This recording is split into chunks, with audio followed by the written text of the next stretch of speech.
હા, સોય દોરો આખી આખી જિંદગી થોડી નીકળવાની હતી. હા તો સારું છે, મારી દીકરી વીણાની બેનપણીનો ટેકો છે કે ટાણે કટાણે મદદ કરવા ઊભી રહી છે. નકર આમ એકલા હાથે મારી દીકરી કેટલેક પહોંચી વળે. નહીતર બેઠા બેઠા તો રાજાના રજવાડા પણ ફૂટી જાય છે. એ તો સારું છે કે મને આ ભરત ગૂંથણનો શોખ છે, એટલે કે મારી દીકરીને ખોટા એવા નથી, એટલે આ જીવનનું ગાડું ગબડિયા કરે છે. જય શ્રી કૃષ્ણ. જય શ્રી કૃષ્ણ. જય શ્રી કૃષ્ણ ભાઈ. હા બેહો ને. અરે હા, તો હું આ બાજુથી નીકળતો હતો ને તો મેં પૂછ્યું ઓલો કારીગરને ઉપર છપરું ફિટ કરવાનું કીધું હતું, આવીને કરી ગયો કે નહીં, એટલે મેં કીધું અહીંથી નીકળતો હતો તો પૂછતો જાવ થઈ ગયું છે કે નહીં એમ. હા, બીજું બધું તો બરાબર ચાલે છે ને? બધું જ બરાબર ચાલે છે. હા, તમારા મોટિયારના આશીર્વાદ હોય પછી બીજું શું ઘટે. અને સગાવાલા તો આ ગરીબી જોઈને સંબંધ તોડી નાખતા હોય છે. હા, ઈશ્વર પણ ખરા સમયે ખરી વ્યક્તિનો પરિચય કરાવતી હોય છે, એટલે તો જીવાય છે.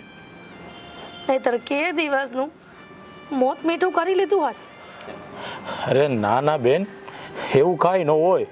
હા, તો ગયા જન્મના એવા સંબંધો આપણા હોય, એવું ઋણ હોય ને એટલે આ બધું લેણા દેણી થતી હોય છે. નહીં તો હું તમને ક્યાં ઓળખતો હતો, તમે મને ક્યાં ઓળખતા હતા. આવું બધું ચાલ્યા જ કરે જીવનમાં. હા ભાઈ, હા મને એકની એક દીકરી આપી છે ભગવાને. ઘરનો મોભી છીનવી લીધો છે, ત્યારથી આ એકલા હાથે જિંદગી કાઢી છે.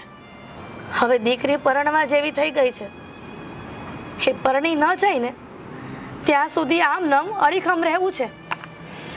પછી તો ઈશ્વર જેવો ધણી. અરે નાના બેન, એમાં એવું છે જ્યાં સુધી આપણી જવાબદારી પૂરી ન થાય ને ત્યાં સુધી આ ઈશ્વર થોડો આપણે એના દરબારમાં બોલાવી લે. જ્યાં સુધી આપણી જવાબદારીઓ છે ને ત્યાં સુધી તો એ બધી નિભાવવાની હોય જ છે. અને બેન, જ્યાં સુધી આપણા અંજળ પાણી લખ્યા છે ને ત્યાં સુધી તો આપણે બધા અહીંયા જીવવું જ પડશે. અને જો આપણે લાખ જીવવું હોય ને પણ જો આપણો શ્વાસ પૂરો થઈ ગયો છે ને તો એક ઘડી પણ આપણે નહીં જીવી શકીએ. બેન, હા તો બધી કુદરતની માયા છે અને જ્યાં સુધી સંબંધો હોય ને ત્યાં સુધી ટકે. હા ભાઈ, એ વાત સાચી. હું શું કહું તમને કે મારી દીકરી વીણા આવે ને એટલે તમારું ભાડું પહોંચાડી દઈશ. આ વખતે 2 મહિનાનું ભાડું ચડી ગયું છે, હાથ પણ ટૂંકો છે. હા, દીકરીની હોસ્ટેલની ફી, જમવાનું બધું માંડ માંડ કરીને થાય છે. અને તમને તો ખબર જ છે કે હમણાં હું કેટલી બીમાર પડી ગઈ હતી. માંડ માંડ કરીને બેઠી થઈ છું. અને આ રૂપિયાનું પાણી ન કરીએ ને ત્યાં સુધી બેઠા પણ ક્યાં થવાય છે. ભગવાન કરે ને આ દુનિયામાં કોઈને બીમાર ન પાડે. આ દવાખાનું જેટલું માણાને લૂછે ને એટલું કોઈ ન લૂછે. હું તો ભગવાનને રોજ પ્રાર્થના કરું છું કે બધાને સાજા નરવા રાખજો, નગર આ બીમાર પડે ને તો નોંધારાનો કોઈ હાથ ચાલનારો નથી હોતો. અરે બેન, એ કેવો દાયકો તો મેં પણ ભોગ્યો છે કે જેની હાથે આમ હાથ લંબાવું ને એ બધા દૂર ભાગી જતા હતા. બેન, મહેનત કરવામાં મેં ક્યારેય પાછી પાની નથી કરી. એ મહેનત કરી છે ને એના અત્યારે હું મીઠા ફળ ખાઉં છું. અને હું શું કહું બેન, આ મારો દીકરો છે ને એ કોઈ સારા જગ્યાએ વ્યવસ્થિત પરણી જાય ને તો હું પણ તમારી જેમ જવાબદારીમાંથી મુક્ત થઈ જાઉં અને એ પછી 4 ધામની જાત્રા કરવા વહી જવું છે. અને આમ પણ આપણે આ બધી દોડાદોડી કરીએ છીએ, કોની હાટું કરીએ છીએ? આપણા સંતાનો હાટું તો કરીએ છીએ. બીજું તો શું જોઈએ? સારું સારું બેન, તમે છે ને તમારું કામ કરો, મારે બીજી જગ્યાએ બીજા મકાને કામ છે ને તો જી આવું ત્યાં. સારું ભાઈ, જય શ્રી કૃષ્ણ. હા, જય શ્રી કૃષ્ણ.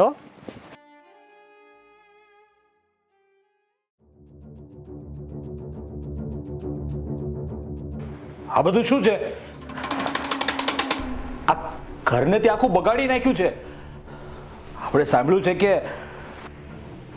બૈરા વગરનું ઘર એ શોભે નહીં, પણ આવા તારા બધા લખાણ છે ને તો કોઈ તને દીકરી નહીં દે. દીકરી આમ નાની નાની વાતમાં બધી જીદ કરવાની, તારી મનમાની કરવાની, આ બધું હવે છોડી દે તું અને તારા શરીરમાં થોડું ધ્યાન આપ, આ ઘરમાં ધ્યાન આપ.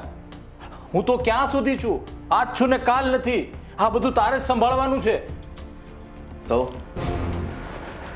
હું કે ખોટો નથી, સમજી લેજો તમે. હા ફોન, હા જૂનું ડબલું થઈ ગયું છે. જુઓ જાઓ, હા નવો ફોન નીકળ્યો નથી કે લોકોએ લીધો નથી. અરે કેવા બાપ છો તમે? છોકરાની એક ઈચ્છા પણ પૂરી નથી કરી શકતા. જ્યારે જુઓ ત્યારે બસ એક જ શબ્દ હોય છે તમારી પાસે, જૂનું એટલું સોનું, જૂનું એટલું સોનું. અરે કેટલું સોનું ભેગું કરવાનું છે? થાકી ગયો છું તમારાથી. અને કહી દઉં છું તમને કે આ બધા મારા મિત્રો વિદેશ જઈ રહ્યા છે, એની સાથે હું પણ બહાર જવાનો છું. અને ટિકિટ માટે 3 લાખ રૂપિયા તૈયાર રાખજો ને એ પણ આજે જ. હાલે હાલે, આ 500 રૂપિયા છે ને, તું એકવાર કમાઈને મને દેખાડ. તું 500 રૂપિયા તારી મહેનતના કમાઈને મને દેખાડ ને, પછી હું તને 3 લાખ નહીં 10 લાખ આપીશ. અને આ કોઈ મોજ શોખ માટે નહીં, પણ સારા સેવા કાર્ય માટે. ઠીક છે, હા તમે આપો ના આપો કઈ વાંધો નહીં. હું બહારથી પૈસા ગોતી લઈશ, વ્યાજવે લઈ આવીશ તો આપશે ને? હા તમારે ભરવા હોય તો ઠીક છે, બાકી ગામમાં આ થૂ તમારી થશે. આટલું મોટું નામ બનાવીને બેઠા છો ને કે ધનજી શેઠ. હા આટલો ચિંગુસ માણસ કે પોતાના છોકરાને રૂપિયા વાપરવા નથી આપતો. દેજો જવાબ. પણ હું મારી ઈચ્છા પૂરી કરીને રહીશ, ગમે તે થઈ જાય હું જઈને રહીશ. દીકરા, મને કોઈ શું કહી જવાનું છે? આ પૈસા બધા મને કોઈ આપી નથી ગયા. આ પૈસા મેં જે ભેગા કર્યા છે ને, એ મારી મહેનત અને પરસેવાની કમાણીના છે. અને મારી મહેનત અને પરસેવાની કમાણીને હું આમ જેમ તેમ વેડફવા નહીં દઉં. જો બેટા, તારે તારી મોજ શોખ માટે રૂપિયા જોતા હોય ને, તો જાતે મહેનત કરીને કમાણી કર. બાકી હું જ્યાં સુધી જીવું છું ને, ત્યાં સુધી તને હું રોટલે અને કપડે ક્યારે દુખી નહીં થવા દઉં. પછી તારા બાપને ક્યારે કોસતો નહીં તું. જોયા મોટા ધનજી શેઠ? હા એક નંબરના ચિંગુસ માણસ, અને પોતાની જાતને શેઠ કહીને બોલાવે છે. અરે મને તો થૂ થાય છે તમારા ઉપર. વિચાર આવે છે કે તમારા રૂપિયાને કરવાના શું? ક્યારે કોઈ દિવસ પોતાના માટે તો વાપરતા મેં જોયા નથી. અરે ક્યારે વાપરશો? શું કામ તમે આવું કરો છો? છે તમારા કોઈ દોસ્ત? નહીં. છે કોઈ મિત્રો? નહીં. કોઈની સાથે ફરવા જવું? નહીં. કોઈ દિવસ પોતાના મોજ શોખ પૂરા કર્યા? નહીં. જીવન જીવી રહ્યા છો કે મરી રહ્યા છો? જીવન જીવવા આપ્યું છે તો જીવતા નથી, અને જે જીવવા માંગે છે ને જીવવા દેતા નથી. કહી દઉં છું તમને, હું તો ભગવાનને કહું છું કે ક્યાં તમે મને આ ઘરમાં જન્મ આપ્યો, એ પણ આ લોભિયા શેઠના ઘરે. શરમ આવે છે મને. એની સાથે વાત કરવી હોય, કોઈ મિત્રોને કહેવું હોય ને, તો મારે કહેવાતું નથી કે મારા પપ્પા મને પૈસા નથી આપતા. વાહ બેટા વાહ, તને ફરવા જવા માટે મેં પૈસા ન આપ્યા તો તું તારા બાપ માટે પણ કેટલું ઘસાયેલું બોલે છે. બેટા, તારામાં તો સંસ્કાર જેવું કઈ પડ્યું જ નથી. અને તને એવું લાગતું છે કદાચ કે મારા મર્યા પછી આ માલ મિલકત જમીન જાયદાદ બધી તને મળશે, તો ભૂલી જાય છે દીકરા, તો ભૂલી જાય છે. હું આ માલ મિલકત બધું દાનમાં આપી દઈશ, પણ મારી એક ફૂટી કોડી પણ હું તને તારા હાથમાં નહીં આવવા દઉં, એટલું યાદ રાખજે તું. હા તમે એ જ કર્યું છે આખી જિંદગી. હા તમે બીજાના માટે જ કમાણા છો. અરે હું તો કહું છું કે જ્યારે મરી જશો ને, ત્યારે આ બધા તમને સ્મશાન સુધી મૂકવા આવશે. અરે એકવાર દીકરા સામે જુઓ કે શું માંગી રહ્યો છે, શું કહી રહ્યો છે. પણ ના, તમને ક્યાં પડી છે? અરે મમ્મી પણ આ ખરા ટાઈમે છોડીને જતી રહી. હા જો મમ્મી જીવતી હોત ને તો સારું હોત. કદાચ છે ને અત્યારે મને સાચવી લે, તમારી જેવા જવાબ ના આપે. જો તારી માં જીવતી હોત ને અત્યારે, તો તું જે આ તારા બાપ સામે લવારા કરે છે ને, એ તો તને ક્યારે કરવા જ ન દે. કેમ કે તારી માં તો એક અલગ માટીની જ બનેલી હતી. તારી માં જેવું તો દાનવીર કોઈ હોય જ ના શકે. અને અત્યારે હું જે પણ કાંઈ કરી રહ્યો છું ને, એ તારી માની ઈચ્છા પૂર્તિ પ્રમાણે જ કરી રહ્યો છું. અને તને જરા પણ શરમ હોય ને તો આજ પછી તારી માનું નામ તારા મોઢે નહીં લેતો. અમારા કઈ કરમ જ ખરાબ હશે કે તું અમારા ઘરે જન્મો.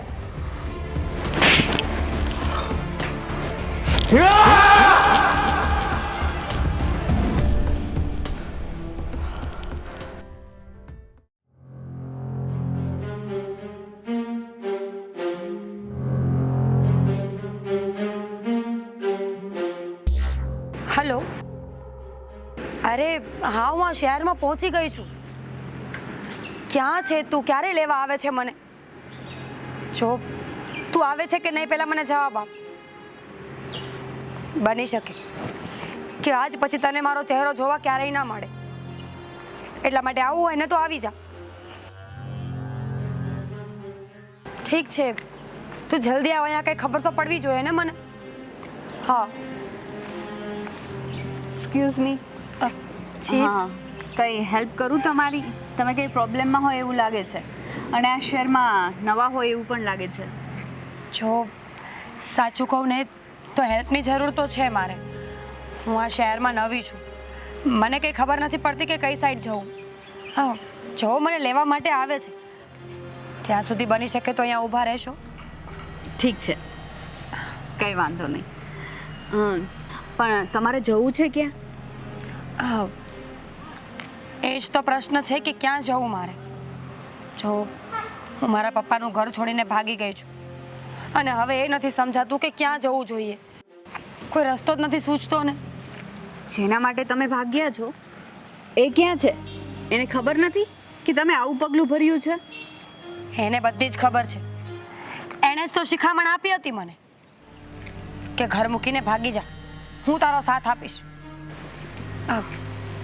હા, બહુ ઝાઝો ટાઈમ થઈ ગયો, પણ તમે જેની વાટે ઊભા છો એ તો હજી પણ નથી આવ્યા.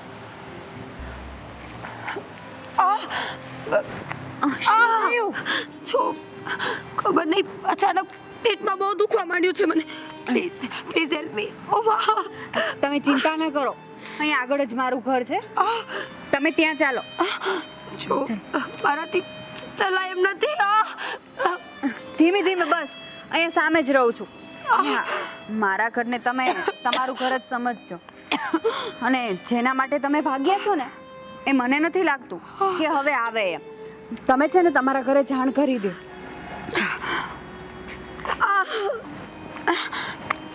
બેન, જો આમાં તું કાંઈ નહીં કરી શકે.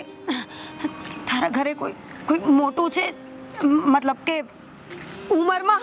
હા હા, મારા મમ્મી છે.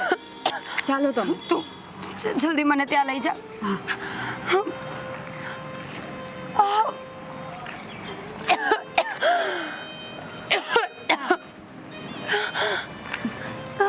ચાલો.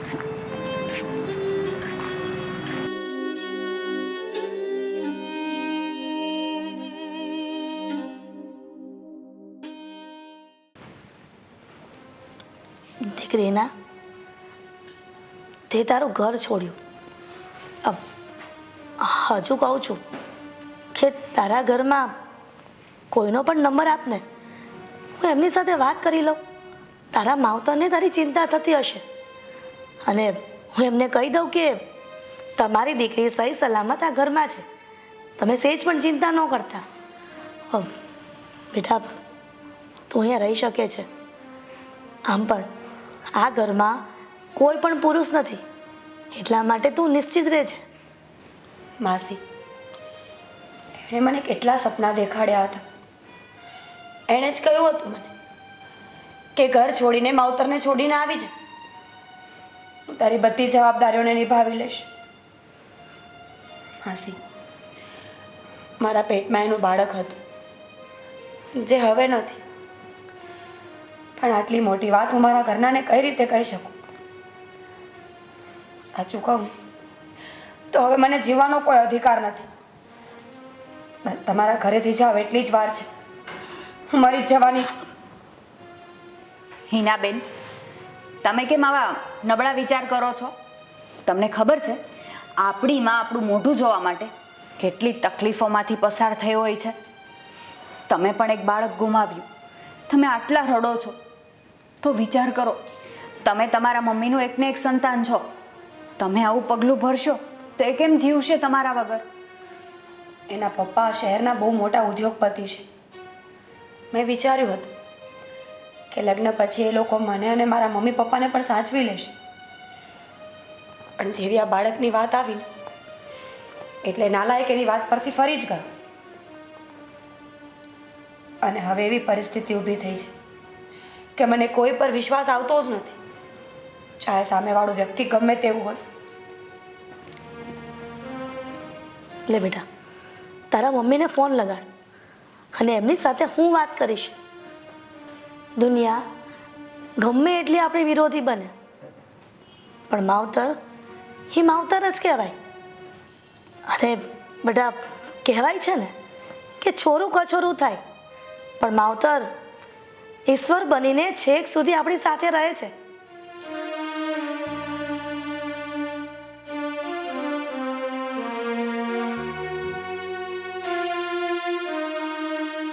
હલો, હું આશાબેન બોલું છું. આ તમારી દીકરી હિનાની તમે સેજે ચિંતા ન કરતા, સહી સલામત અમારા ઘરે જ છે. અને આમાંય તમારી દીકરી એ મારી દીકરીની બહેનપણી છે, એટલે તમારે જરાય ચિંતા કરવાની જરૂર નથી.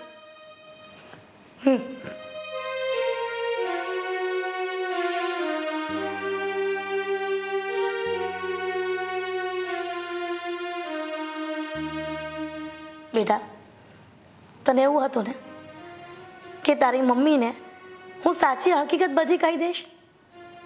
ક્યારેય નહીં, કારણ કે મારા પેટે પણ મારી દીકરી છે, તો દીકરીની વાત માં કેવી રીતે ખુલ્લી કરી શકે? બેટા, આ તારી વાત આ ઘરની બહાર નહીં જાય, પણ જે નરાધમે તારી સાથે આ કર્યું છે ને એને તો સજા મળવી જ જોઈએ. જો આવી રીતે તું મૌન રહીશ ને તો આજે તું છે, કાલે કોઈ બીજી હશે, અને આવી રીતે જ બધી હેરાન થતી રહેશે. ત્યારે વીણા કે કોઈ આશાબેન તારી મદદ કરવા નહીં ઊભું રહે. આંટી, એનું નામ ભાવિન છે.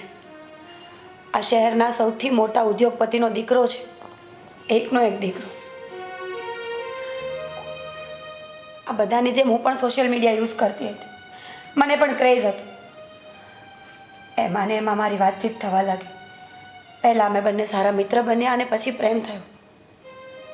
આંટી, મને ખબર નહોતી કે આ વ્યક્તિ આટલો નાલાયક નીકળશે. સોશિયલ મીડિયામાં મળ્યો હતો ત્યારથી સારું સારું જ દેખાડતો હતો. હંમેશા સારી વાતો કરવાની, સારી પોસ્ટ કરવાની. એનું જીવન જોઈને જોવા જઈએ તો મને લાલચ પણ લાગી હતી કે હું પણ મારી લાઈફને સારી બનાવીશ. આટલા મોટા ઉદ્યોગપતિના દીકરા સાથે લગ્ન કરીશ ને તો હું પણ એક સારી લાઈફ જીવીશ. આ લાલચમાં ને લાલચમાં હું ઘરેથી ભાગી ગઈ. ભાગી તો ભાગી, પણ મારા ઘરમાં જેટલું સોનું હતું, જેટલા રોકડ રૂપિયા હતા ને એ બધું સાથે લઈને ભાગી છું.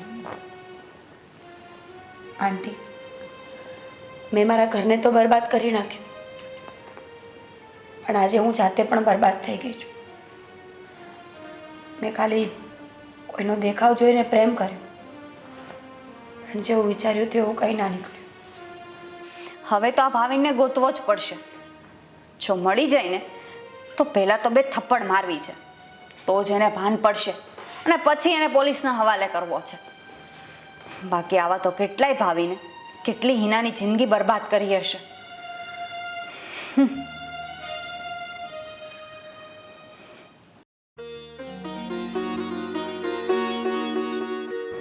આ હિનાના મમ્મી પપ્પા લેવા આવવાના છે.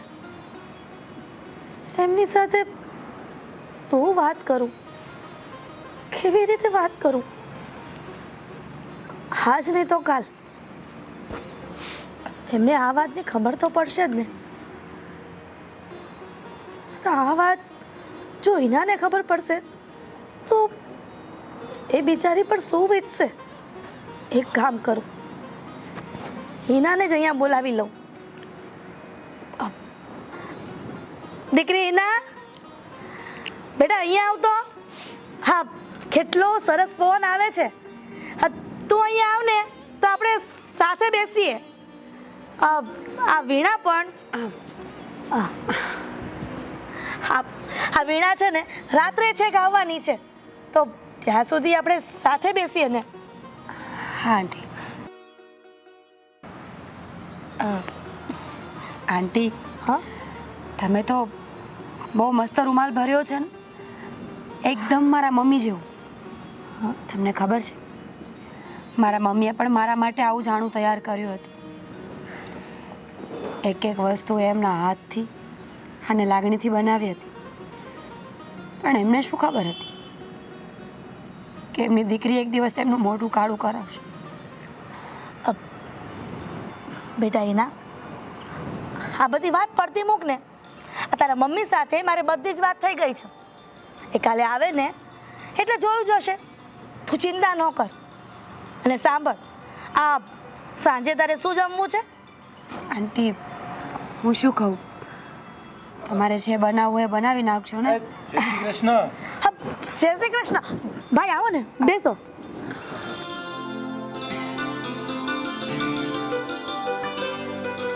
કામડી, આજે પાછા અહીંયા ભૂલા પડ્યા.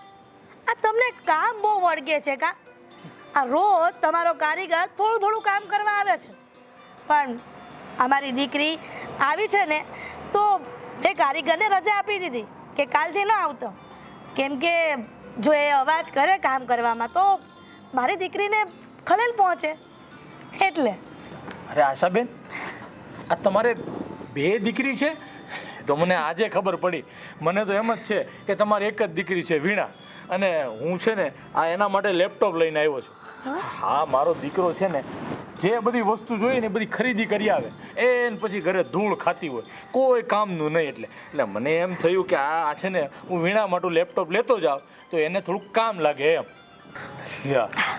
વીણા માટે. સાહેબ, આ તમે કેટલીક મદદ કરશો? આ મારી દીકરી વીણા હવે પરણવા લાયક થઈ ગઈ છે. એ સાસરે જતી રહેશે, પછી હું ડોસી આ તમારું ઋણ ક્યારે ચૂકવી રહીશ? જો આશાબેન, કોઈ વગર કોઈ લાચાર ક્યારેય ન હોય. આ તમારી દીકરી વીણા છે ને એ હોમાં હોરવી નીકળે એવી છે. અને એક છે મારો દીકરો જે આખી દુનિયામાં મને ખરાબ ચિતરવામાં જરાય પાછો નથી પડતો. જોયું દીકરી, સાંભળ્યું ને? ઘરે ઘરે આ સમસ્યાઓ તો છે જ, એટલે તારે કાંઈ ઉપાધિ કરવાની જરૂર નથી. શાંતિથી રહે અહીંયા. અને આ ધનજીભાઈ આપણને મદદ કરે એવા તો છે જ ને. બેટા હિના, તું જે છોકરાની વાત કરતી હતી ને એ બધી જ વાત આ ધનજીભાઈને કરી દે. કારણ કે હા, અમે ત્યાં ઘર ઘૂસલા એટલે અમે કોઈને ઓળખીએ નહીં, પણ આ ધનજીભાઈ આ નગરના બધા લોકોને ઓળખે, એટલે કદાચ એમને ખબર હોય. હો, એટલે તું નિસંકોચ એમની સાથે બધી વાત કરી લે. અને હા, ભૂલી ગઈ, તમારા માટે ચા બનાવતી આવું અને આ લેપટોપ પર મૂકતી આવું. સારું સારું બેન.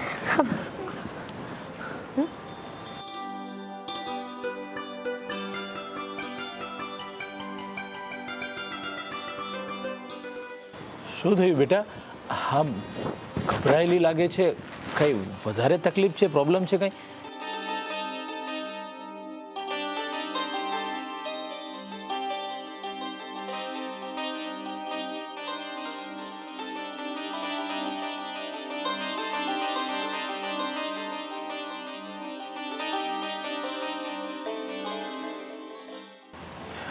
પણ હું શું કહું છું બેટા કે એ છોકરાનો કાંઈ અત્યારે તો આ સોશિયલ મીડિયાનો જમાનો છે એટલે એની કાંઈ પ્રોફાઇલ હશે, એના ફોટા બોટા હોય તો મને દેખાડ તો મને ખબર પડે.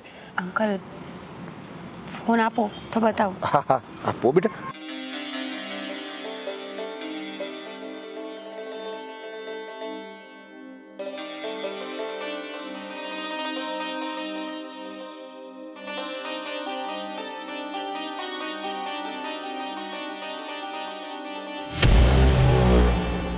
આ છોકરો? હા અંકલ, એ આ જ છોકરો છે જેણે મારી જિંદગી ખરાબ કરી છે. જો બેટા, આજ સાંજ સુધીમાં હું તારી સમસ્યાનું સમાધાન લાવી દઈશ. અને જો તારા મમ્મી પપ્પા આવવાના હોય ને એને પણ તું અહીંયા રોકી રાખજે. પણ આ છોકરો છે ને, આ છોકરાને તું કોઈ પણ હિસાબે છોડતી નહીં. આને છે ને તારે સબક શીખવાડવાનો જ છે. કેમ કે આજે આ તારી જિંદગી બરબાદ કરી છે, કાલ ઉઠીને બીજાની કોઈ નહીં કરશે. અને આને સજા અપાવવામાં હું તારી પૂરેપૂરી મદદ કરીશ. તું જરાય ચિંતા નહીં કરતી. હું આવું છું.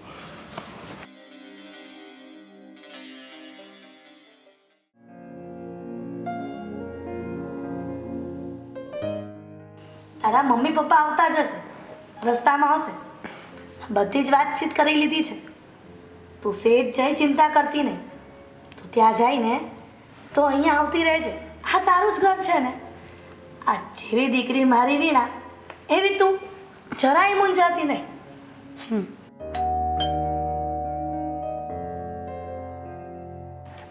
માસી, મમ્મી પપ્પા આવી ગયા લાગે છે. જો મારી હિંમત નથી એમની સામે આવવાની. હું અંદર જાઉં છું.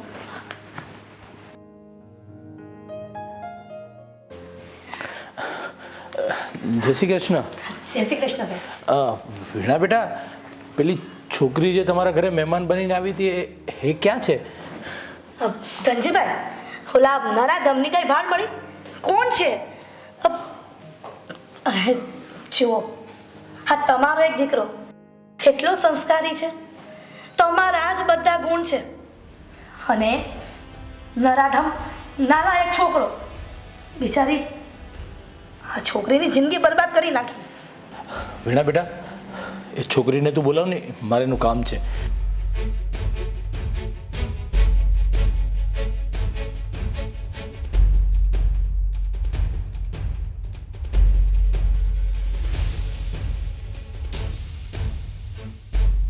હું અહીંયા શું કરે છે અહીંયા તું? હા, એક નંબરના નાલાયક વ્યક્તિ છે તું. કેટલા ફોન કર્યા હતા તને મેં? કેટલા ફોન કર્યા મેં તને? હમણાં લેવા આવું. સવારથી સાંજ સુધી ફોન કરીને થાકી ગઈ. તારા એક પણ ફોનનો જવાબ ના આવ્યો. પણ મારા પેટમાં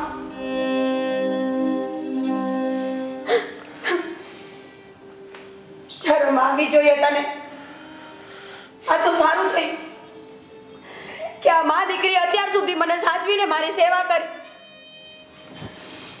તને તો ખબર નહીં હોય કે મારા પેટમાં રહેલું તારું બાળક મરી ગયું છે. તને સેજે શરમ ના આવી, સેજે વિચાર ના આવ્યો કે તું શું કરે છે? એટલે નરાધમ, આ માટે તારે પૈસા જોતા હતા ને વિદેશ ફરવા જવું તું. આ છોકરીમાંથી આમાંથી છટકવા માટે. નરાધમ, તને તો મારો દીકરો કહેતા પણ શરમ આવે છે.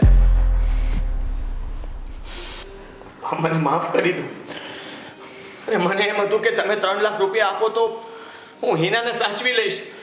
પણ તમે એ રૂપિયા ન આપ્યા એટલા માટે હું હિનાની કાળજી ન લઈ શક્યો. મેં એમ જ છોડી દીધી અને હું મારા ફ્રેન્ડ સાથે રિસોર્ટમાં જતો રહ્યો હતો. મારી ભૂલ થઈ ગઈ. મારાથી બહુ મોટી ભૂલ થઈ ગઈ હિના. મને અફસોસ છે કે ના, તારી સાથે જે કંઈ પણ થયું એ ન થવું જોઈએ. દીકરા, આ તું શું કરી રહ્યો હતો? તારા બાપનું નામ બોલવા બેઠો છે.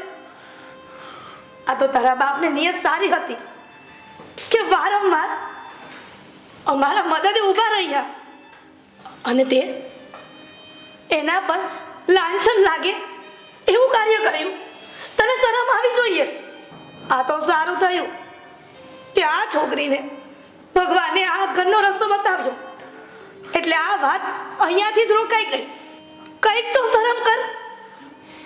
આ તારા બાપે આખી જિંદગી મહેનત કરીને આ બધું ભેગું કર્યું છે અને તું તારા પોતાના મોજ શોખ માટે રૂપિયા ઉડાડે છે. તને આ કર્મોની સજા મળશે અને સજા એ છે કે તારે આ હિના સાથે લગ્ન કરવા પડશે અને એના મા બાપ આવે ને અને એને પત્ની તરીકે સ્વીકારવી જ પડશે.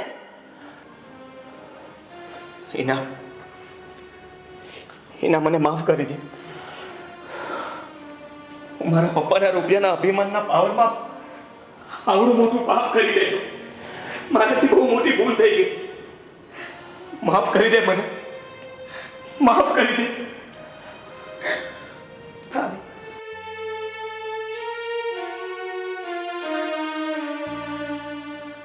ભાભી, ખરેખર તમને શરમ આપી છું. મને તો એ વાતનો અફસોસ છે કે તમારા પપ્પા જેવું એક પણ ગુણ નથી તમારા. તમને ખબર છે, કાલે મેં જ તમારા પપ્પાને આપણી બધી જ વાત કરી હતી. અને ફક્ત વાત નહીં, તમારા સોશિયલ મીડિયામાંથી તમારો ફોટો પણ મેં જ એમને બતાવ્યો હતો. ત્યારે તમારા પપ્પાએ ઉતાવળે પગલું ન ભર્યું, પણ શાંત મને સહેજતાથી એ વાતને સમજવાની કોશિશ કરી. અને આજે તમને અહીંયા લઈને આવ્યા છો. અને એ જો ઈચ્છતા હોત તો આ વાતને દબાવી શકતા હોત. પણ નહીં, એમણે એવું નથી કર્યું.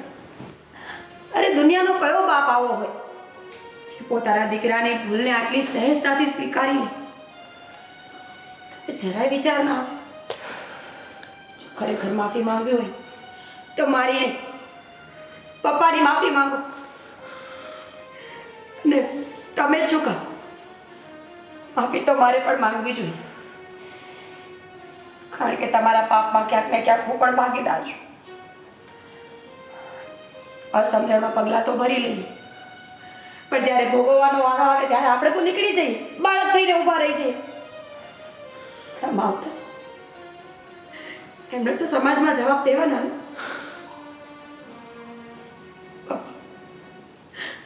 પ્લીઝ અમને માફ કર. સોરી.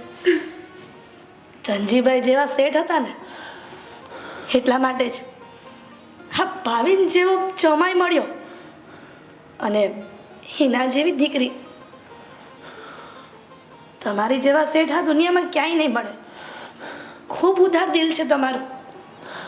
આશાબેન, તમે જો ખરેખર મને વેવાય જ માન્યો હોય ને તો આ લાડકી દીકરી વીણાના જ્યારે પણ લગ્ન થાય ને ત્યારે મારો ભાવિન અને હિના એ બંને જાને કન્યાદાન આપશે. સાચી વાત છે. જે વ્યક્તિએ જીવનમાં આંબા જ ઉગાડ્યા હોય ને ત્યાં ફળ કેરી જ હોય છે, નહીં કે કાંટા.